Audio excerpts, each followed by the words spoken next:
एक बार क्या हुआ कि माधवदास बाबा को शरीर में पीड़ा हो गई, इतनी तेज पीड़ा हुई कि अब तो चलते फिरते बंद हो गया, बीमार पड़ गए। लेकिन जगन्नाथ जी से प्रेम करते थे तो आसपास के शिष्य आने लगे, महाराज हम आपकी सेवा कर दें। बाबा सबको हटा देते, नहीं नहीं नहीं, हमारे ठाकुर जी है, सब व्यवस्था हो जाएगी, तुम जाओ जाओ जाओ, मत रहो यहां। किसी को भी नहीं रखते थे, न सेवा करवाते थे। आहा, एक बार शरीर में इतना दर्द उठा कि अब तो चल नहीं पा रहे, रोग बन गया। अब तो नित्य क्रिया भी लेटे लेटे पलंग के ऊपर करने लगे, इतनी सामर्थ्यता नहीं रही शरीर में उठने की। आंखों में आंसू, भगवान जगन्नाथ जी का ध्यान और पड़े रहते।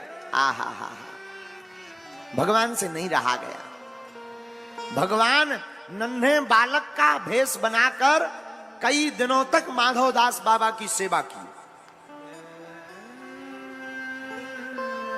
जब एक दिन थोड़ा होश आया माधवदास बाबा को, हाथ को पकड़ा ठाकुर जी का, बोले भैया तुम कोई साधारण बालक तो हो नहीं, हमें लगता हमारे ही ठाकुर जी हो, आप हमारे ठाकुर जी हो। सोई जगन्नाथ भगवान प्रकट हो गए, बाबा कैसो है अब तू? माधवदास बाबा बोले महाराज हैं तो ठीक पर नरक जाएंगे। किस बात पर? अरे आप हमारी सेवा करते रहे तो भला स्वर्ग मिलेगा क्या? भगवान सेवा करते रहे तो नरक ही मिलेगा। लेकिन ठाकुर जी एक बात समझ में नहीं आई। क्या समझ में नहीं आई बाबा? जब आप भगवान हो, सबकी पीड़ा हर लेते हो, तो आप हमारी सेवा क्यों करते रहे? हमारी पीड़ा ना हर लेते? चुटकी बजाते रोग ठीक हो जाता। बोले बाबा पीड़ा तो हर लेते, लेकिन उस कर्म का भोग आपको दूसरे जन्म में भोगना पड़ता, इसलिए हमने सोचा इसी जन्म में भोग लें।